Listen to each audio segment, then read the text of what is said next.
बिहार में जातिगत जनगणना। बिहार में जेडीयू आरजेडी का अंतिम दांव। आने वाले चुनाव में जातियों में आग लगाकर राजनीतिक रोटी सेक चुनावी नया पार लगाने की ये है आखिरी कोशिश, बोले प्रशांत किशोर।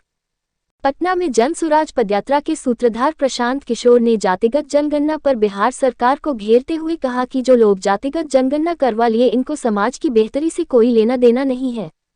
जातिगत जनगणना को अंतिम दांव के रूप में खेला गया है ताकि समाज के लोगों को जातियों में बांटकर एक बार फिर किसी तरह चुनाव की नया पार लग जाए। नीतीश कुमार 18 सालों से सत्ता में है, पर अब क्यों जातिगत जनगणना करवा रहे हैं? नीतीश कुमार को 18 सालों से याद नहीं आ रहा था। दूसरी बात, जातिगत जनगणना राज्य सरकार का विषय है ही नहीं। बिहार के 13 करोड़ लोग जनगणना के मुताबिक सबसे गरीब और पिछड़े हैं और ये जानकारी सरकार के पास है, इसे क्यों नहीं सुधारते? दलितों की जनगणना आज़ादी के बाद से हो रही है, उसकी दशा आप क्यों नहीं सुधार रहे हैं? उनके लिए आपने क्या किया? मुसलमानों की जनगणना की हुई है, उनकी हालत सुधर क्यों नहीं रही है? बिहार में आज दलितों के बाद मुसलमानों की हालत सबसे खराब है, पर कोई इस पर बात नहीं कर रहा है।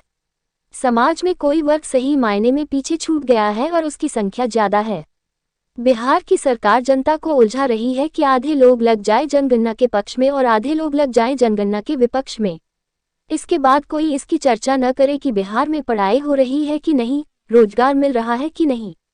एक बार जाति में आग लगाकर अपनी रोटी सेककर फिर से एक बार मुख्यमंत्री बन जाए। देखे बिहार हर्पल न्यूज की रिपोर्ट। जो लोग जातिगत जनगणना करा रहे हैं इनको समाज के बेहतरी से लेना देना नहीं है। ये तो एक अंतिम दांव खेले हैं कि समाज को फिर जातियों में बांटकर एक बार किसी तरह चुनाव की नैया पार लग जाए। भाई जातिगत जनगणना पहले तो आप 18 साल से सत्ता में हैं, आज क्यों जातिगत जनगणना करा रहे? 18 साल से आपको याद नहीं आ रहा था? दूसरी बात, अगर जातिगत जनगणना आप करा रहे, जनगणना आपके विषय का, राज्य सरकार का विषय ही नहीं है। आप जनगणना नहीं करा रहे हैं, आप सर्वे करा रहे हैं। सर्वे करा रहे हैं। जनगणना तो केंद्र सरकार का विषय है और सर्वे और जनगणना में जमीन आसमान का फर्क है, क्योंकि सर्वे का कोई लीगल साइंटिटी नहीं है।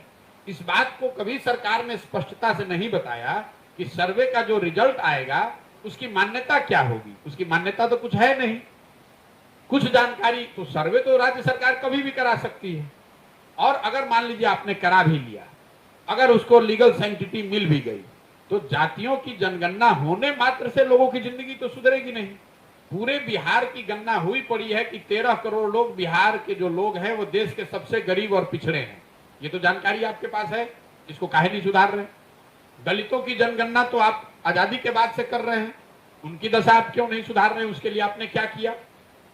मुसलमानों की जनगणना करी हुई है, दलितों के बाद बिहार में सबसे ज्यादा गरीबी और फटेहाली से मुसलमान भाई जूझ रहे हैं, उनके लिए आपने क्या किया?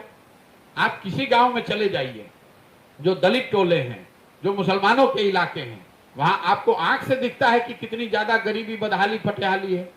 तो ये जनगणना कराने और जो जनगणना के विरोध में जो लोग हैं, मैं उनको सुझाव दूंगा कि आप विरोध मत कीजिए। क्यों विरोध कर रहे हैं? भाई समाज में कोई वर्ग अगर सही मायनों में पीछे छूटा हुआ है, उसकी संख्या ज्यादा है और उसकी गणना हो रही है, सरकार सर्वे करा रही है, तो कराने दीजिए। ये तो सरकार आपको उलझा रही है कि आप लग जाइए, आधे लोग लग जाए जनगणना के पक्ष में, आधे लोग लग जाए जनगणना के विरोध में। कोई इसकी चर्चा ही ना करे कि बिहार में पढ़ाई हो रहा है कि नहीं, कि रोजगार हो रहा है कि नहीं। सब जाति में फिर आग लगा के अपना एक बार रोटी सेक के एक बार फिर मुख्यमंत्री बन जाए। साथ ही बिहार हर्पल न्यूज को सब्सक्राइब करें और बेल आइकन दबाना ना भूलें।